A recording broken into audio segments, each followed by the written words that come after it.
Alors, le titre aujourd'hui, si vous l'avez vu dans notre pamphlet, c'était « 7 étapes vers la maturité ». 7 étapes vers la maturité. Tu peux mettre Ghislain, notre verset d'ouverture. Alors, on lit dans Philippiens 3,13. « Frères, je ne pense pas l'avoir saisi, mais je fais une chose. Oubliant ce qui est en arrière et me portant vers ce qui est en avant, je cours vers le but pour remporter le prix de la vocation céleste de Dieu en Jésus-Christ. » Alors lorsqu'il dit « je ne pense pas l'avoir saisi », c'est de ça qu'il parle. Le prix de la vocation céleste en Jésus-Christ. Et de la manière qu'il parle Paul, il ne parle pas comme si c'était juste lui qui avait ça, là. La vocation céleste en Jésus-Christ, c'était pas seulement pour l'apôtre Paul, c'était pour tout croyant.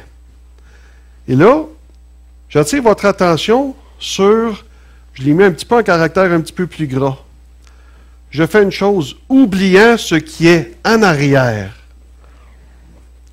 pour me porter vers ce qui est en avant, vers son appel, vers ce que Dieu l'appelle à faire. Et ça, oubliant ce qui est en arrière, c'est notre première étape vers la maturité, c'est ce que j'ai mis. La première étape, Jocelyn, c'est apprendre à oublier le passé. Alors, j'entre rapidement dans mon sujet parce que cette étape, lorsqu'on fait une prédication comme ça, vous doutez bien qu'on ne peut pas passer 15 minutes sur chaque étape, parce que là, ça va nous faire presque 3 heures hein? Donc, cette étape vers la maturité, la première, oublier ce qui est en arrière. Pourquoi c'est si important, ça? Parce que quand vous regardez les 4 évangiles, ce que Jésus prêchait, ça ne ressemblait pas toujours à ce que nous prêchons aujourd'hui. N'est-ce pas, aujourd'hui, on prêche un évangile peut-être un peu facile, et accéder au salut, c'est facile. Mais il y a quand même quelque chose qu'il faut penser lorsqu'on entre dans la nouvelle vie de la foi. Oublier maintenant l'ancien moi qui était. Ce que j'ai fait avant, puis tout ça, ça ne compte plus maintenant. Si Jésus l'a effacé par son sang, c'est qu'il faut vraiment que ça demeure mort. Et lorsqu'on regarde comment Jésus prêchait, c'était pas toujours un évangile bonbon qu'il prêchait. Vous regardez un moment donné dans Luc, il y a quelqu'un qui dit « Seigneur, je vais te suivre partout où tu voudras, mais permets-moi seulement d'aller saluer les miens, d'aller leur dire adieu avant de te suivre. Oui, je vais te suivre, oui, je les mets derrière moi, mais permets-moi seulement d'aller leur dire adieu. » Et Jésus répond, celui qui met la main à la charrue et qui regarde en arrière n'est pas propre au royaume des cieux. Un autre lui dit, hein, Seigneur, je vais te suivre, mais permets-moi seulement d'aller ensevelir mon Père. Puis Jésus a dit, laisse les morts enterrer les morts, là, puis toi, suis-moi. Moi, je m'occupe des vivants. Tu dis, hey, c'est sévère, ça. Maintenant, on ne dit pas qu'il faut faire ça textuellement. On ne dit pas qu'on n'a pas le droit de... qu'il faut dire, premièrement, on ne dit pas qu'il faut dire adieu à nos chants. Il faut équilibrer la parole de Dieu quand vous regardez dans la Bible avec tout le reste de la Bible. Hein? Donc, dans Matthieu, il y a quelqu'un qui... dans Matthieu, c'est le chapitre 10. À un moment donné, Jésus, il dit ceci, il dit « Celui qui aime son père et sa mère plus que moi n'est pas digne de moi. De même, celui qui aime son frère ou sa sœur plus que moi n'est pas digne de moi. » Maintenant, ça ne veut pas dire qu'on n'a pas le droit d'aimer nos parents, parce qu'il faut équilibrer ça avec le premier commandement qui dit « Honore ton père et ta mère ». Donc, Dieu veut qu'on aime tout le monde. C'est toujours à prendre en équilibre. Mais, moi-même, quand j'avais rencontré mon épouse, un moment donné, je me souviens, avant qu'on se marie, j'ai dit, tu sais, si tu es pour te relâcher dans ta foi, puis même chose pour moi, si je suis pour voir que tu m'aimes plus que tu aimes Dieu, c'est que je n'ai pas la bonne personne. Puis c'est pareil, si elle, à un moment donné, elle se rend compte que Dieu passe en deuxième, là, il faut qu'elle me le dise. Puis des fois, quand ça va mal, elle me repointe vers Dieu aussi, quand moi je vais mal. Mais oublier ce qui est en arrière, c'est important. Quand je suis au Seigneur, moi-même, j'ai peut-être eu de la misère. Des fois, quand j'avais des difficultés, je dis « Ah ouais, mais tu sais, c'est pas facile quand toute ta vie, tu as fait telle affaire, puis tout ça. » On ne dit pas que c'est pas facile, mais ça ne doit pas servir d'excuse pour nous empêcher d'aller vers de l'avant. Donc, si on veut aspirer à une maturité spirituelle, oublier le passé, c'est une première étape. Donc, Christ nous dit, oublie ton passé et cesse de t'y réfugier pour t'en faire une excuse.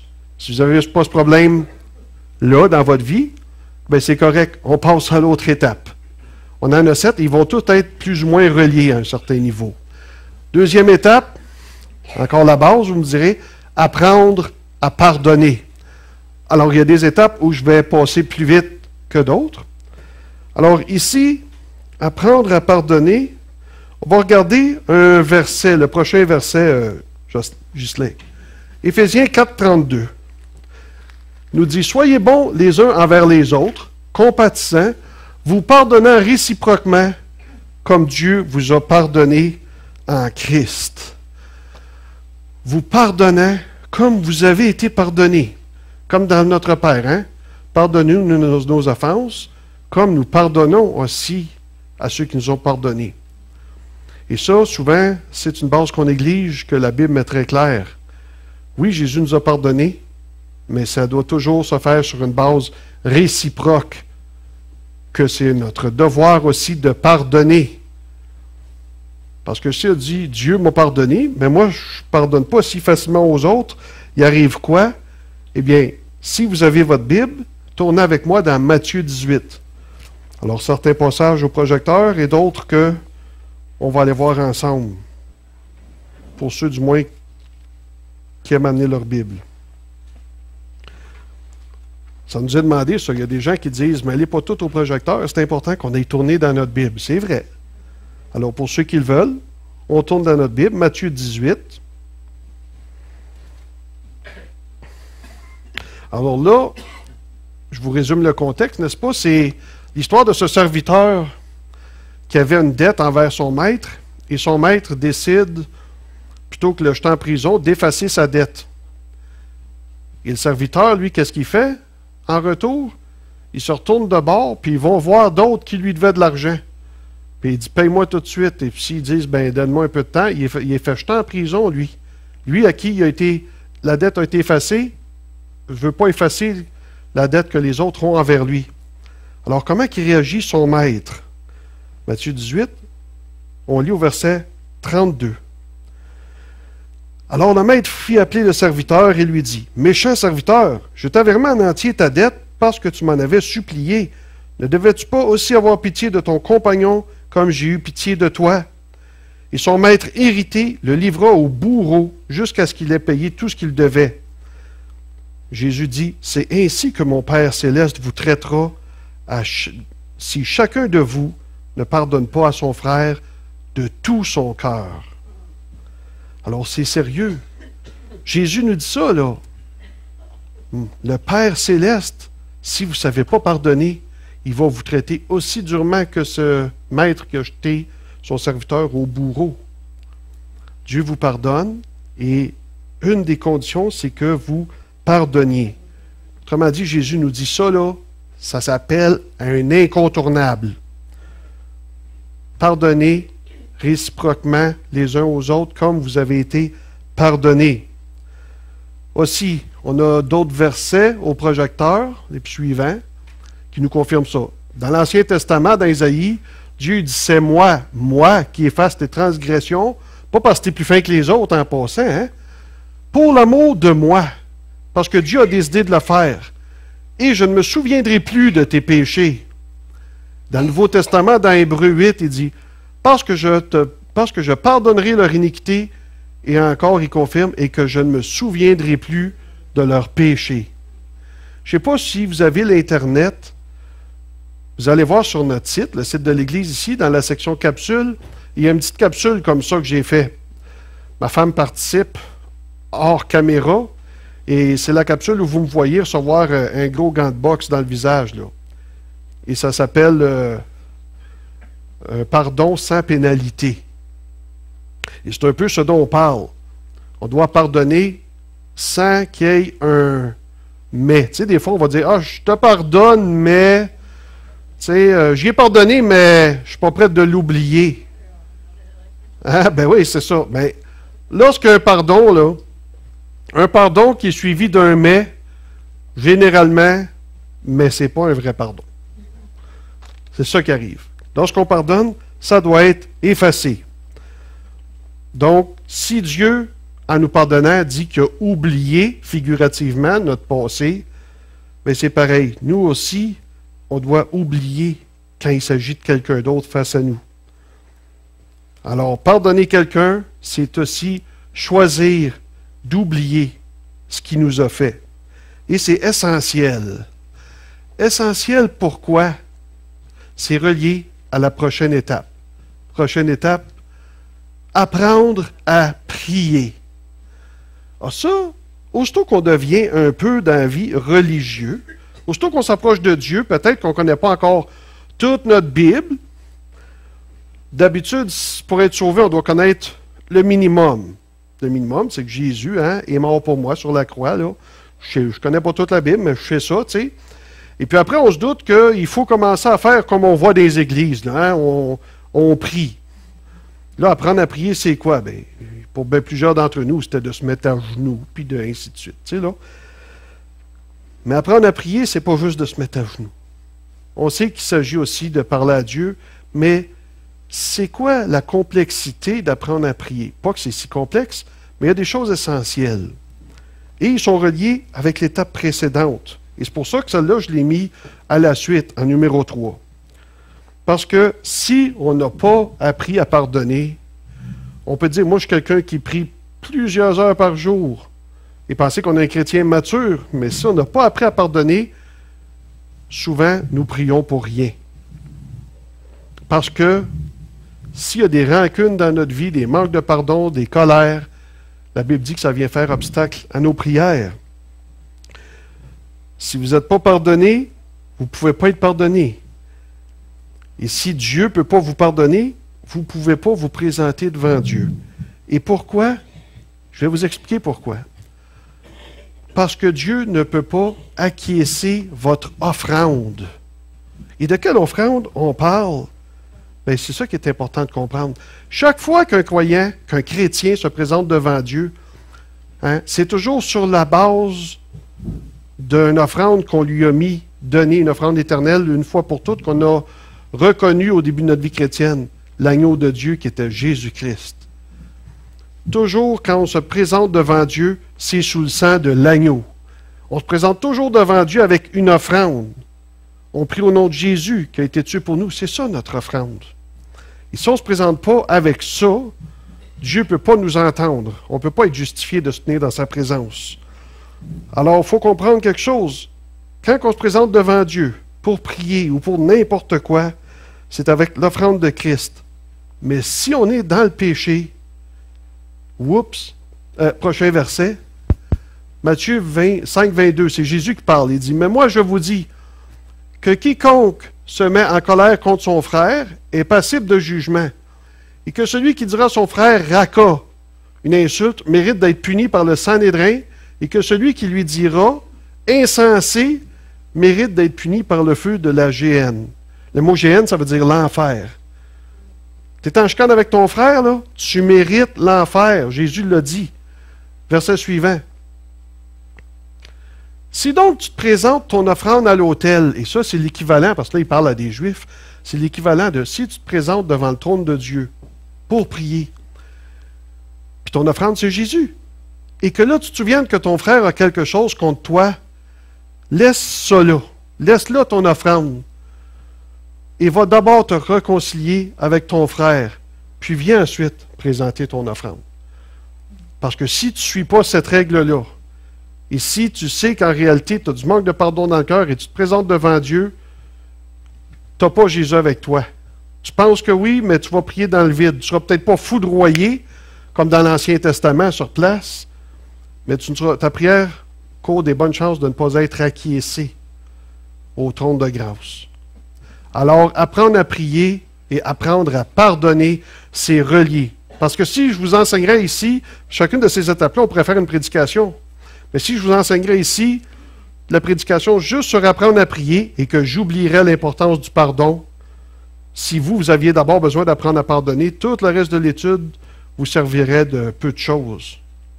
Parce que les belles méthodes de prière ne donneraient rien si vous n'êtes pas vous-même, vous ne vivez pas dans le pardon que Dieu vous a donné à vous. D'accord? Un coup qu'on sait que notre cœur est clair, qu'on ne tient rien contre personne, que le pardon est quelque chose d'installé dans notre vie, on s'approche de Dieu pour prier. Qu'est-ce qu'il faut savoir faire? Prochaine étape. Apprendre à croire Dieu. N'est-ce pas? Peut-être avant, vous étiez athée, peut-être vous ne croyiez pas en Dieu. À un moment donné, vous avez donné votre vie au Seigneur parce que vous avez commencé à croire en Dieu. Maintenant, on parle ici, Dieu a parlé et on a ici sa parole. Maintenant, on parle plus que d'apprendre à croire en Dieu, donc apprendre à croire qu'il existe. C'est une petite étape.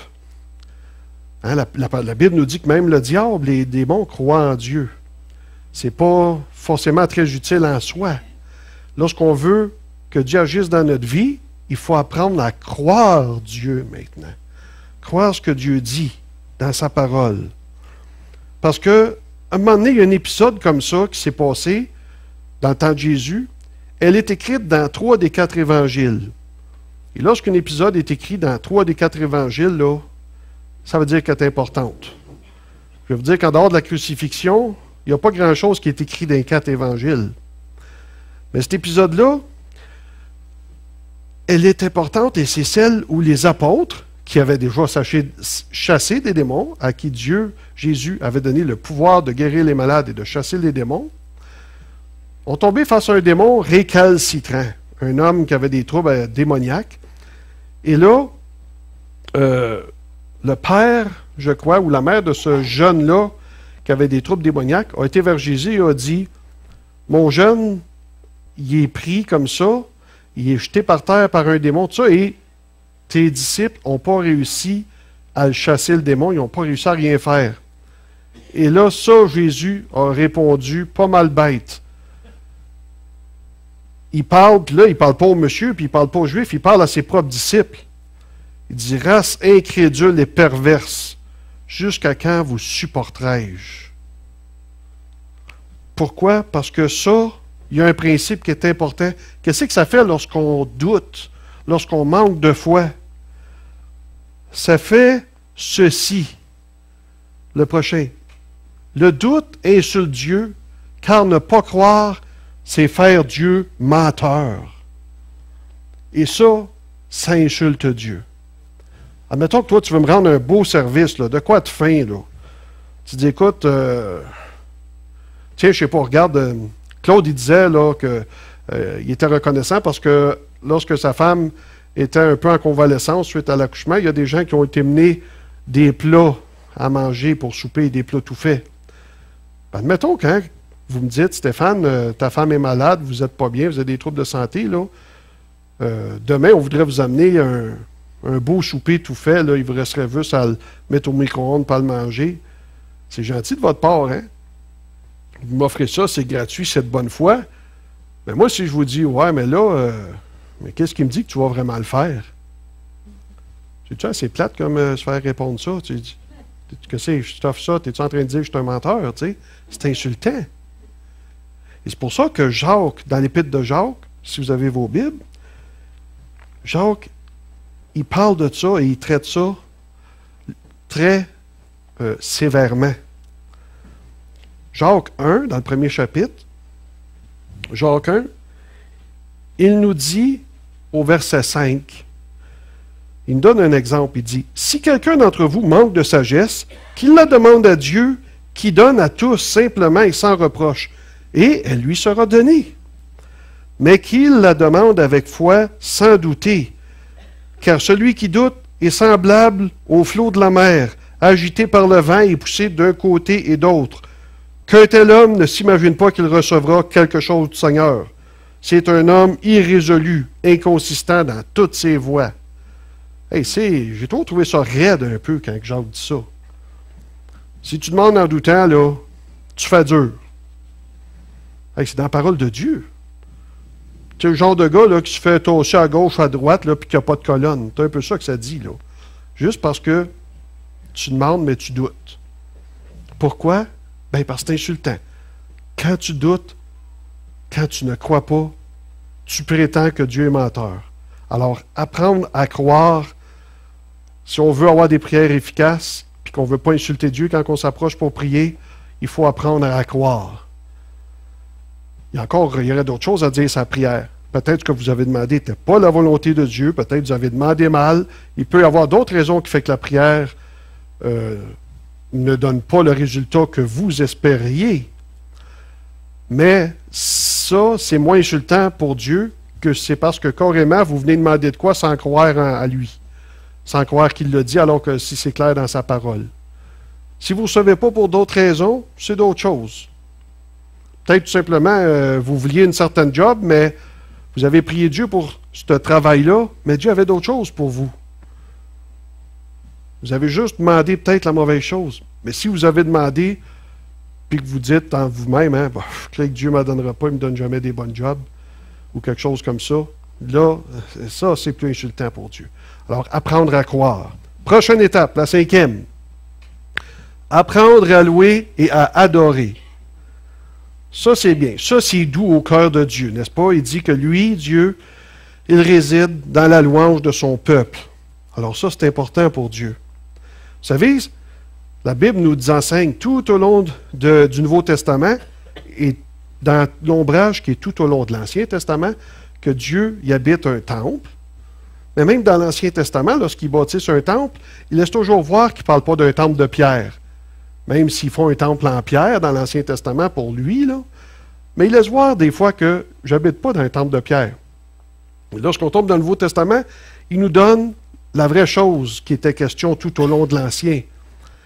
Il veut habiter un temple, non pas de pierre, mais un temple, si on veut, de chair, des cœurs de chair. Son temple, c'est l'Église. C'est important de comprendre ça. Et si jamais vous étudiez la question que nous sommes son temple, hein, à peu près tous les chrétiens savent que nous sommes le temple du Saint-Esprit. Amen? Mais si jamais vous décidez de faire une étude là-dessus, et prenez tout l'Ancien Testament, vous allez réaliser quelque chose. C'est que, à part d'un endroit dans le Nouveau Testament, à chaque fois que la Bible nous parle que nous sommes le temple de Dieu, elle parle de l'Église. En général, à vrai dire, à toutes les fois sauf une, elle parle de l'Église. Il y a seulement un endroit où la Bible dit de ne pas pécher contre notre propre corps. Parce qu'il dit celui qui pêche contre lui-même, contre son propre corps, c'est pire que d'autres choses parce que il dit bien, oui, nous sommes individuellement, on est le temple du Saint-Esprit, le Saint-Esprit habite en nous. Alors ça, c'est une vérité que le Saint-Esprit habite en nous, individuellement. Mais tous les autres versets du Nouveau Testament qui parlent que nous sommes le temple du Saint-Esprit parlent toujours dans le contexte que c'est l'Église qui est le temple. Et que nous sommes des pierres du temple. Plusieurs pierres, un seul temple. Il dit toujours vous êtes, il ne dit pas vous êtes des temples du Saint-Esprit. Il parle toujours au pluriel d'un temple au singulier.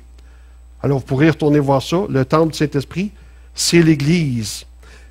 Et si Dieu, il dit qu'il veut habiter dans le temple du Saint-Esprit, qui est l'Église, et qu'il veut siéger là, dans la louange de son peuple, alors c'est important d'apprendre à louer et à adorer.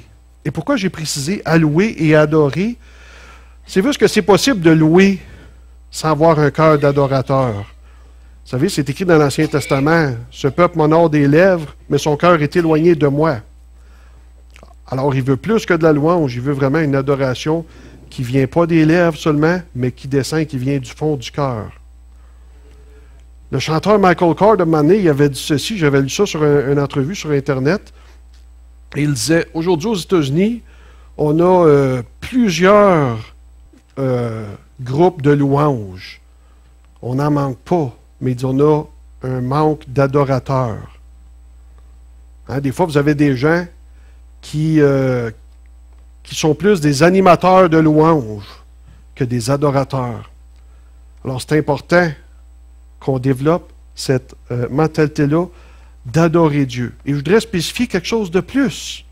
Si on veut aller vraiment dans la maturité, là, c'est important aussi, lorsque vous êtes seul ou même en groupe, mais d'apprendre à adorer Dieu des lèvres, verbalement.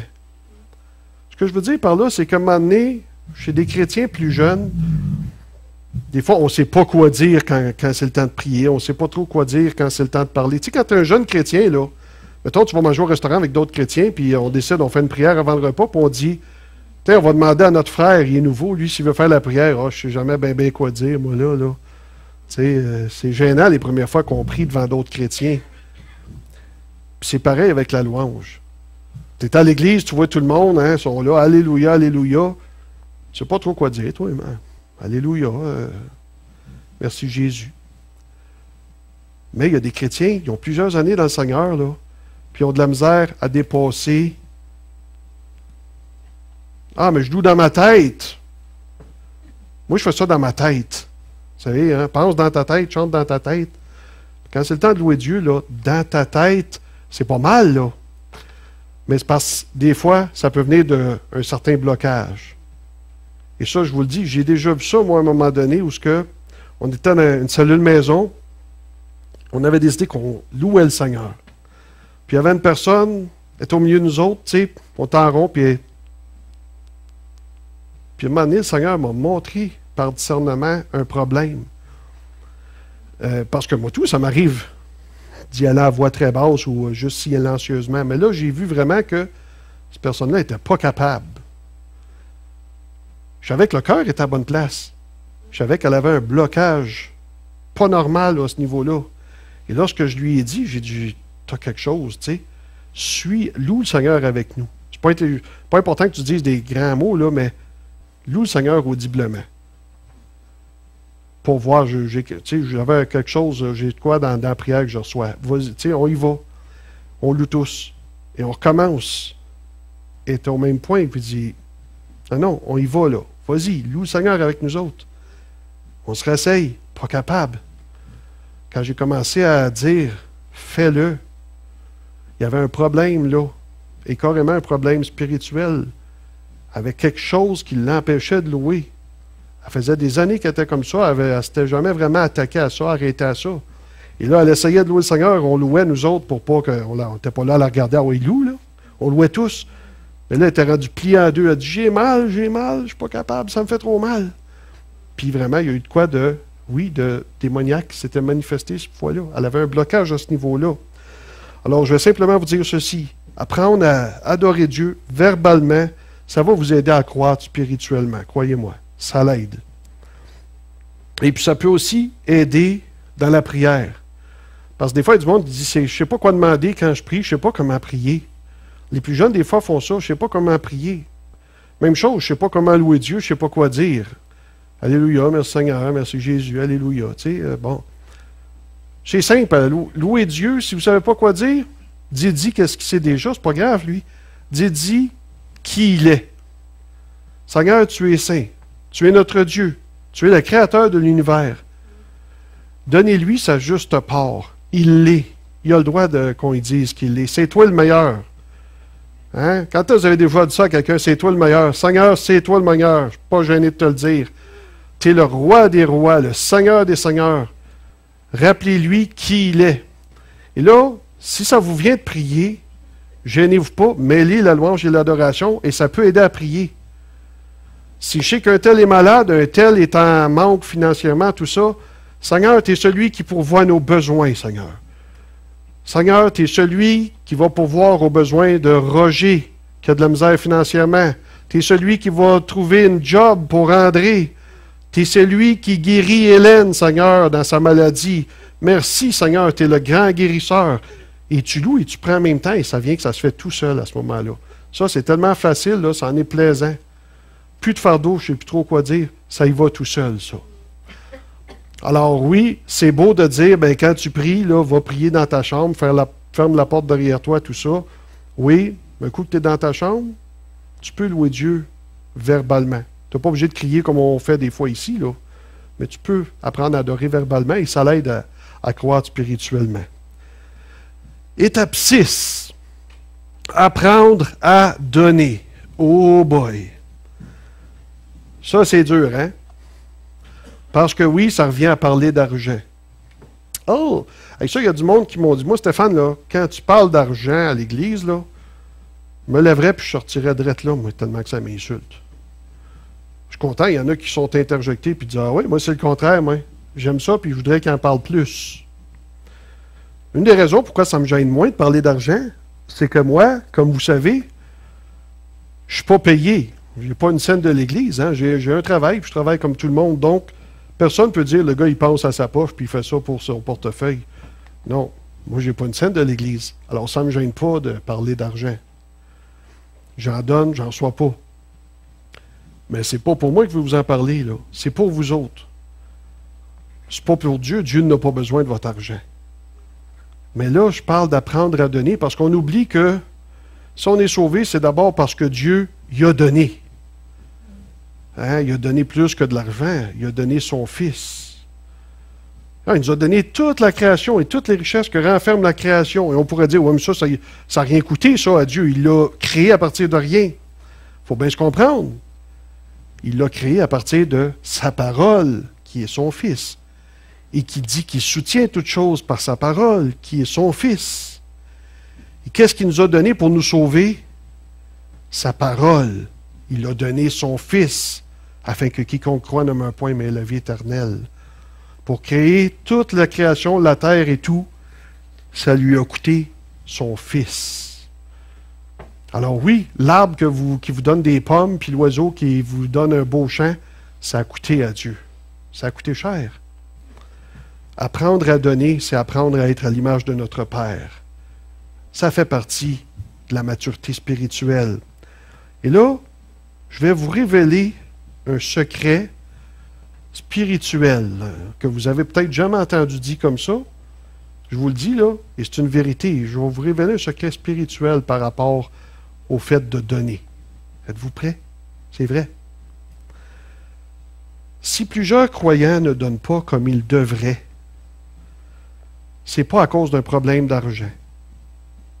Pas vraiment. C'est à cause d'un problème spirituel. Plus spécifiquement, c'est à cause d'un blocage. Les gens qui ont un problème à donner, le problème est à la base spirituel. Il y a un blocage au niveau de l'esprit face au fait de donner. Parce qu'on se comprend, là, ça peut arriver à n'importe qui d'être dans un creux financier à un moment donné ou à un autre. Là. Tout le monde qui a déjà été en chômage, disons, peut savoir c'est quoi de dire ça fait au-dessus de 2 mois et demi que j'attends mon premier chèque de chômage. Pendant ce temps-là, Hydro, eux autres, ils n'attendent pas, eux autres. Puis l'épicerie, il faut que je la paye, tu sais. Tout le monde peut pogner un creux de vague à un moment donné, puis n'a pas les moyens là, de donner sa dîme, ou même pas un chèque de chômage sur lequel payer une dîme ou faire une offrande.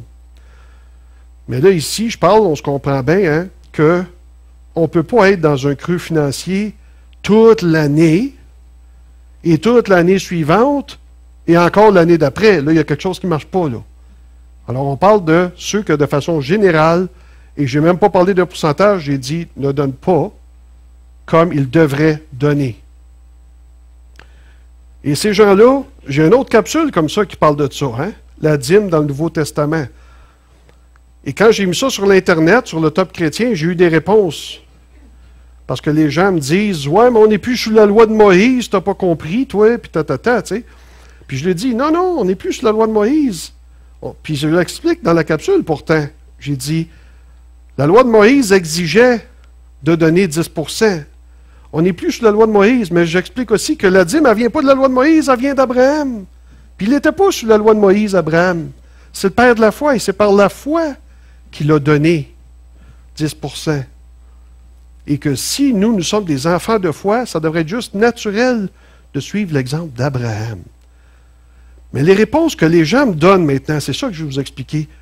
On n'est pas sous l'ancienne alliance, on n'est plus sous la loi de Moïse, c'est plus la bonne dispensation que tu prêches, on est sous la dispensation de la grâce et tout ça.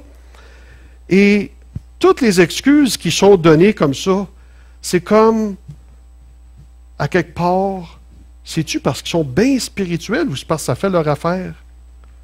Et c'est ça qu'il faut bien comprendre à propos de donner. Si les gens, moi je ne crois pas ça, là, que les gens qui ne donnent pas comme ils devraient, qui font ça parce qu'ils veulent être doctrinement corrects. C'est pas ça la raison. Et puis, c'est pas non plus par logique. Ah, les pasteurs, tout ce qu'ils veulent, c'est notre argent. Non, non, non, c'est parce que, tu sais, faut chauffer ici l'hiver, là.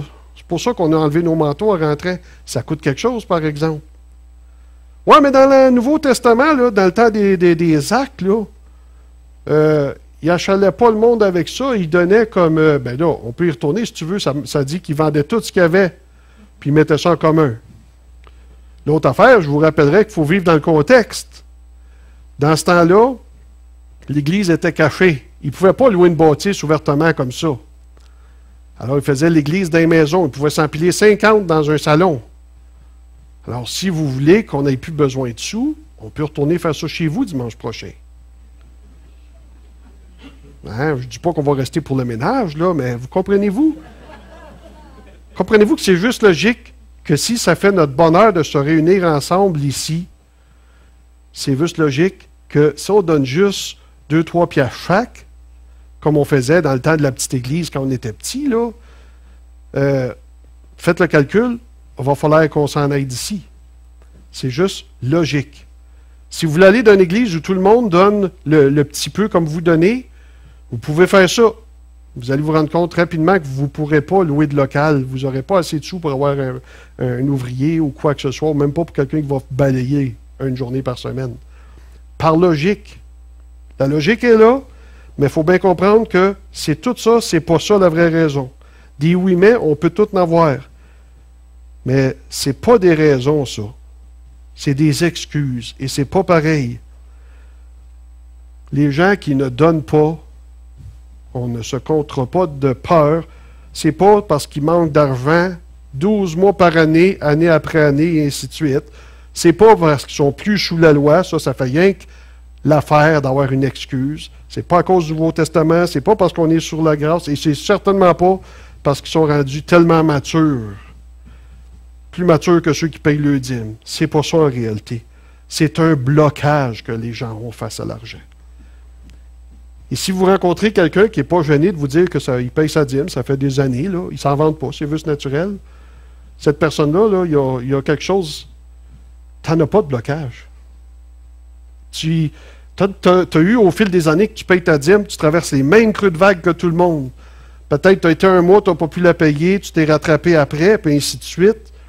Puis, tu n'es pas là en train de te dire, zut, si je n'aurais pas donné ce montant-là, j'aurais pu faire ça d'autre avec. Puis croyez-moi, on en a tous de besoin. Tout le monde, nos chars, ils cassent. Tout le monde en a besoin de bottes pour cet hiver, puis ainsi de suite. Tout le monde est pareil. C'est quoi la différence?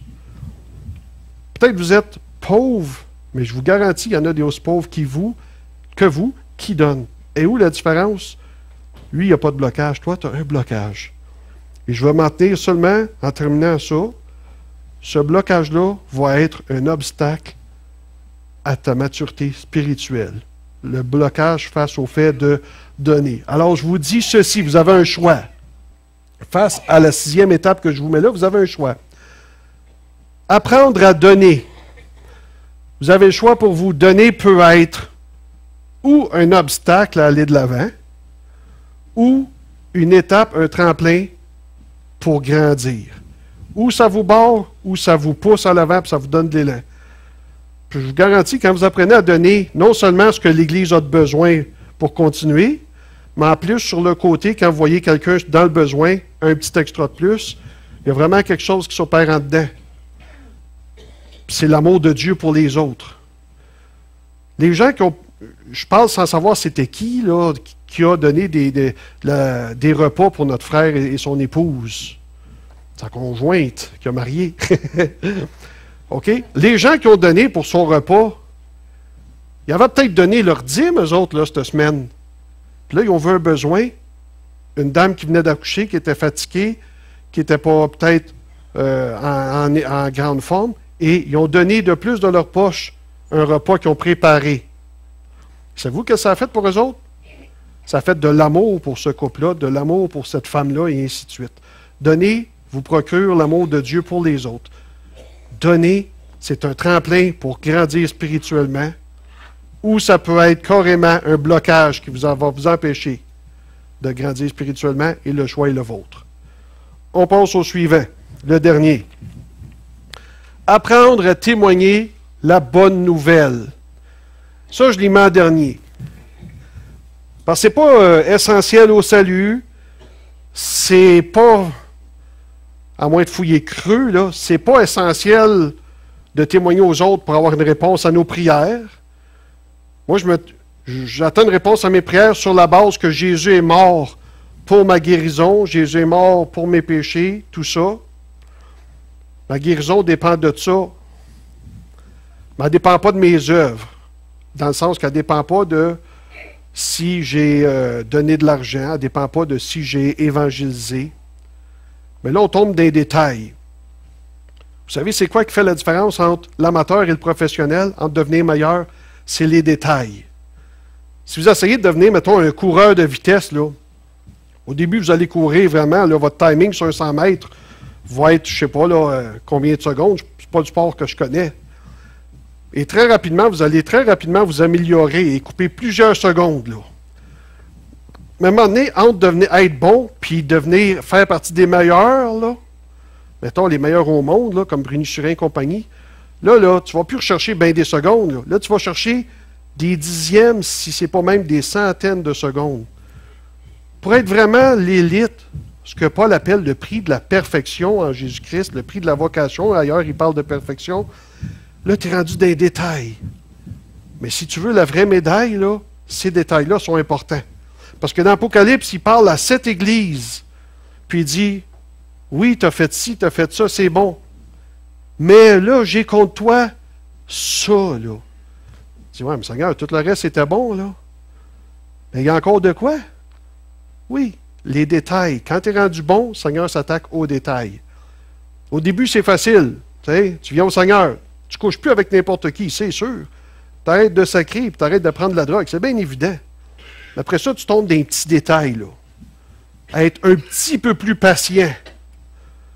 En comparé à quand tu es venu au Seigneur, tu as fait un grand bout de chemin. Mais là, le Seigneur, là, il veut que tu gravouilles pour le petit bout de chemin. Puis là, il dit à celui qui vaincra, exemple, je ferai de lui une colonne dans le temple de mon Père. Va le chercher, le petit détail, il est important. Et là, on tombe avec ça. Apprendre à témoigner la bonne nouvelle. Pourquoi c'est important? Moi, vous dire pourquoi. Prenez, peut-être, je ne sais pas, vous avez, quand on parle d'homosexualité, là, puis je mets ça clair au départ, là, on n'a pas de haine, on ne prêche pas ici la haine envers les homosexuels. N'est-ce pas? On sait que c'est un péché, mais on sait que Dieu aime le pécheur, pas le péché. Mais souvent, quand on prend la cause de l'homosexualité, on dit souvent ceci. Ils ont un gros problème à la base, ils ne peuvent pas se reproduire. Sans savoir, c'est-tu de Dieu, ça, ou c'est pas de Dieu? Bien, tu dis, écoute, c'est simple. S'il n'y aurait que des homosexuels, là, combien de siècles encore ça pourrait durer? Hein? Tu mets sur une île, hein, juste des homosexuels, là, ou sur une île, juste des lesbiennes. Là.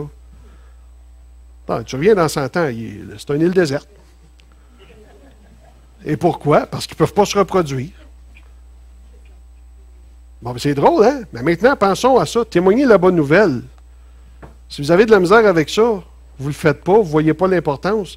Il arrive quoi si aujourd'hui, là, on arrête tous de témoigner, là? Tout le monde ici, moi avec, là, même ici, là, on zippe les lèvres, fini, on ne témoigne plus.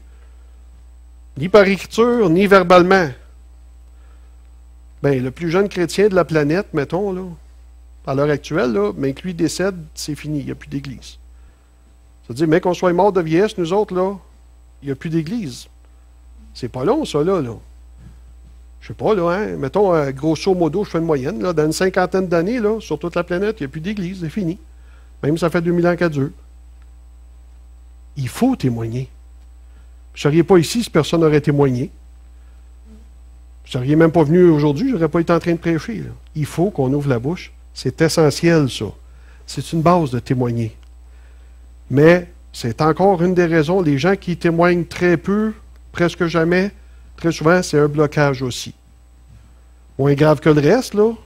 C'est pas de la mauvaise volonté, très souvent, ça va avec de la gêne, des choses de même. Mais c'est aussi un blocage.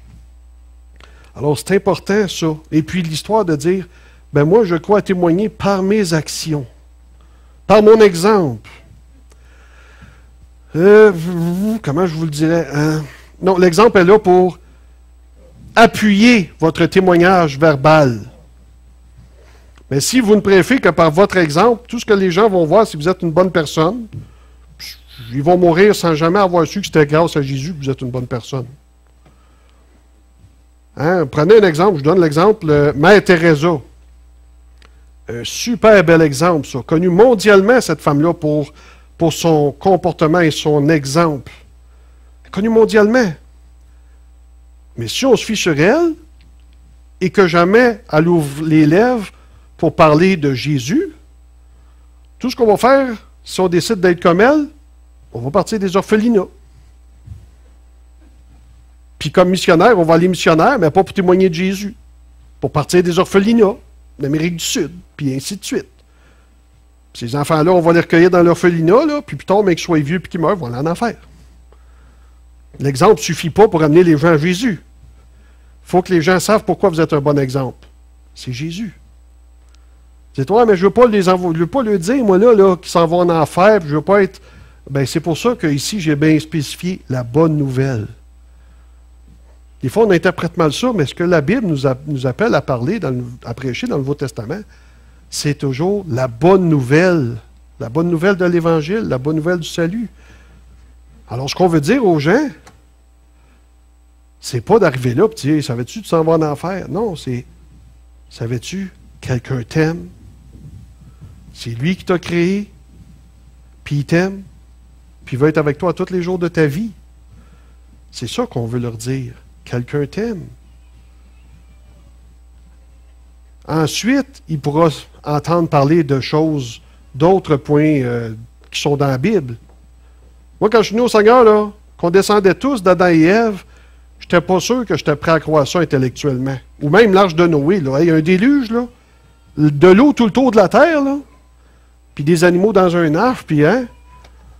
Mais on m'a dit quelque chose. On dit, écoute, pour être sauvé, c'est pas ça qui est important que tu crois. Mais il faut que tu crois que Dieu est mort pour ton péché, puis que tu acceptes ça, puis que tu lui donnes ta vie. Pour le reste, il saura t'en convaincre plus tard. Puis c'est vrai, c'est ce qui est arrivé. J'ai peut-être pas été sûr la première année de ma vie chrétienne si c'était textuel, le déluge, ou symbolique, ou tout ça.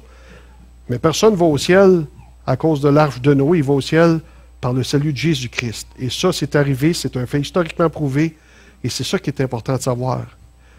Et tout le reste qu'il y a à savoir sur l'enfer, sur l'arche de Noé, sur Adam et Ève, ça pourra venir plus tard. Il y a des pasteurs pour ça, il y a des enseignants pour ça. Mais pour témoigner à la base, ça prend chacun de nous. Et ça, là, c'est sûrement la dernière étape. Heureusement, vous n'avez pas besoin de savoir faire toutes les autres avant pour témoigner. Vous pouvez témoigner même si, ouais, mais là, je retiens quelque chose contre quelqu'un, je sais que je ne suis pas correct. Ça ne t'empêche pas de témoigner, parce qu'on attend d'être parfait, on ne témoignera jamais. Tout le monde sait ça. Mais souvent, c'est un peu dur, ça aussi. C'est ce qui est le plus dur pour bien du monde. On le voit juste savoir comment ils ne rendent pas vite ça, des nouveaux ici dans l'Assemblée depuis, si je prends 10 ans, disons. Tu sais, là, il y en a quelques-uns, là, mais jamais comme il devrait en avoir si on ferait tout un peu plus d'efforts de ce côté-là. Et ça, c'est assez pour amener une révolution. Ce qu'on voudrait appeler un réveil. Et si vous avez de la misère, j'en profite en terminant pour une petite annonce. Vous avez de la misère à témoigner. Dans le moment, on travaille très fort. On a parlé des troubles financiers de l'Assemblée. Oui, ça c'est un fait. Ça aussi, ça vient avec le fait que c'est pas tout le monde donne comme il devrait. Mais on a fait des efforts pour aller au-delà de notre budget d'invités. Et le mois prochain, au mois de mai, on fait venir un évangéliste de réputation mondiale. Alors, il va être au Québec. Il va passer à 100 Huntley Street en Ontario, la télévision, l'émission chrétienne. Il a déjà passé d'ailleurs. Et lui, cet homme-là, vu qu'il passe au Québec, toutes les églises qui le reçoivent là, se partagent les coûts. Les frais d'avion, les frais d'hôtel et tout ça. C'est plusieurs milliers de dollars. Et nous, on tenait à ce qu'on l'ait ici, à Granby. Alors, c'est nous, l'Assemblée de la Parole de Dieu, qui a organisé ça. Et là, pour sauver les coûts, pour splitter les coûts, on est en train de prendre contact avec d'autres églises pour être en partenariat avec nous autres, parce que ça risque ça de nous coûter d'un $1000 et plus. C'est déjà là, ça dépasse le frais qu'on a pour nos invités, le budget pour toute l'année. Mais ce monsieur-là, pourquoi il va venir? Il va venir pour deux choses. Le vendredi 13 mai, il va venir donner son propre témoignage. Et ça, vous avez dans la section « Entrevue » de notre site d'église. J'avais fait une entrevue avec ce monsieur-là, qui est traduit. Il y a sa traductrice qui vient avec elle. Et il y a tout un témoignage. Et on va louer une salle, le cégep, la J.H. Leclerc. On va déterminer ça selon l'argent qu'on va avoir et les disponibilités. On va louer une salle le vendredi soir pour faire une soirée d'évangélisation. Mais le samedi, le lendemain, une journée, là, avant midi et après-midi, où lui va nous donner une journée de formation sur comment évangéliser sur une base personnelle. Fait que ça, c'est pour les pasteurs, là. Ça, c'est pour chacun de nous autres ici. Il va prêcher sur tous les obstacles à l'évangélisation personnelle, puis donner des petits trucs qu'on m'a dit. Des trucs qu'on ne passe pas des fois, là. Tu vas au Tim Hortons, tu lis le journal, là, il y a des trucs pour ça. Alors, je vous le dis, c'est un monsieur qui nous coûte très cher, puis son séminaire sur l'évangélisation, là, juste pour vous donner une idée, là, Billy Graham, il a assisté à son séminaire pour l'évangélisation. Billy Graham, là. Alors, si Billy Graham, l'évangéliste le plus connu de notre temps, pense qu'il peut apprendre de quoi de ce gars-là, je pense que ça peut être bon pour nous autres aussi. Et j'ai pris la liberté pour que vous le connaissiez, ceux qui veulent. J'ai fait venir des livres de sa biographie. Elle va être en vente en sortant. On va commencer à la mettre en vente. Et ça, je l'ai acheté moi-même de ma poche parce qu'on ne l'avait pas dans le budget. Et c'est seulement 5 $, le livre. Un livre assez épais, là, comme on paye une vingtaine de dollars. Là. Vous doutez qu'à 5 $, on ne fait pas de profit avec ça. Ce n'est pas pour l'argent qu'on le fait. Mais on vous invite à jeter un coup d'œil et à en apprendre un si vous voulez. Il va être ici. Il n'y aura pas d'excuse du côté de l'évangélisation pour ça. On va pouvoir apprendre de ce monsieur-là. Mais je termine avec ça. Apprendre à témoigner de la bonne nouvelle. Vous voulez de la maturité? Vous voulez être un homme parfait, comme il dit Paul, à la pleine stature de Christ? Bien, je vous dis quelque chose. Paul, là, contrairement à l'image qu'on se fait de lui, là, il n'a pas fait que des miracles, Paul. Si ce serait juste tenu à faire des miracles, et il n'aurait pas prêché l'Évangile, il n'aurait pas témoigné, on n'aurait pas le Nouveau Testament qu'on a là. On n'aurait pas l'Église qu'on a là. Alors, vous voulez être un Paul? Vous devez d'apprendre à témoigner sur la base personnelle. Ça fait partie de la maturité, ça. Personne ne peut croire qu'il est très mature, qu'il est un grand personnage, si il manque dans ces 7 étapes-là. Alors, on pourrait en parler encore longtemps, on pourrait faire une prédication sur chaque étape. Mais aujourd'hui, ça se voulait un survol de tout ça, et j'espère que vous prendrez cette semaine, puis vous pourrez méditer à ça. Il y a des étapes, vous savez peut-être, vous avez déjà pas de problème avec, et peut-être d'autres que c'est à réfléchir. Alors, cette semaine, je vous invite à prendre la semaine pour réfléchir à ça. Amen? On se lève ensemble, on finit par un mot de prière. Seigneur, ô Dieu, on te remercie pour la réunion que tu nous as donnée aujourd'hui, Seigneur. Un temps de louange qui nous venait de toi, Seigneur, qui ne peut pas juste se créer avec la chair et le sang, mais ton cœur était là, ô Dieu, pour nous donner l'amour pour les autres, pour nous montrer un peu plus qui tu es, pour toucher nos cœurs et qu'on se sente aimé par toi, Seigneur, par ton esprit. Et on te rend grâce, ô Dieu. C'est ton sacrifice, Jésus, qui a rendu toutes ces choses possibles. Puis on te prie de te faire connaître aux gens qui sont dehors, qui ne savent pas peut-être que tu existes, qui est comme nous étions auparavant, Seigneur, et qui ne croient pas à ces choses-là. On sait maintenant qu'il y a plus dans la vie, et on te prie, Seigneur, de sortir et de répandre la vie autour de nous.